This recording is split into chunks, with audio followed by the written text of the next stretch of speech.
ছাত্র জনতার অভ্যুত্থানে ক্ষমতাচ্যুত হয় স্বৈরাচার হাসিনা সরকার। ওই সরকারের মুক্তিযুদ্ধ বিষয়ক মন্ত্রী ছিলেন আকম মোজাম্মেল হক। মুক্তিযুদ্ধের তালিকা বৃদ্ধি, যুদ্ধাপরাধীদের তালিকা প্রকাশ না করা সহ বিভিন্ন বিষয়ে বিতর্কিত ছিলেন তিনি। তবে হাস্যকর বিষয় হল, সাবেক এই মুক্তিযুদ্ধ বিষয়ক মন্ত্রী নিজেই ভুয়া মুক্তিযোদ্ধা।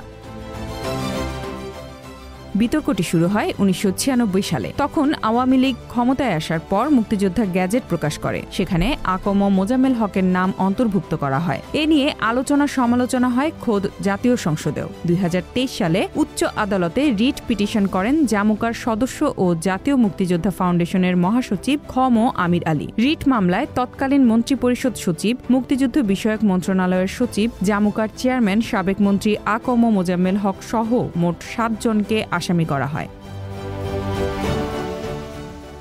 সম্প্রতি ভুয়া মুক্তিযোদ্ধা শনাক্ত করার ঘোষণা দিয়েছে অন্তর্বর্তী সরকার। সেই সিদ্ধান্ত অনুযায়ী মোজাম্মেল হক সহ বিগত সরকারের ৭ মন্ত্রীর বিরুদ্ধে ভুয়া মুক্তিযোদ্ধার অভিযোগ তদন্ত করার সিদ্ধান্ত নিয়েছে সরকার। এই তালিকায় আওয়ামী লীগের ২ সংসদ সদস্য, একজন বিচারপতি, সাবেক সচিব, আইজিপি, সেনা কর্মকর্তা সহ আরও ১৫ জন বিশিষ্ট ব্যক্তির মুক্তিযোদ্ধার তথ্য উপাত্ত যাচাই বাছাই শুরু করেছে জাতীয় মুক্তিযোদ্ধা কাউন্সিল জামুকা। অভিযোগ প্রমাণিত হলে এসব প্রভাবশালী ব্যক্তির মুক্তিযোদ্ধা সনদ ও গ্যাজেট বাতিল হবে।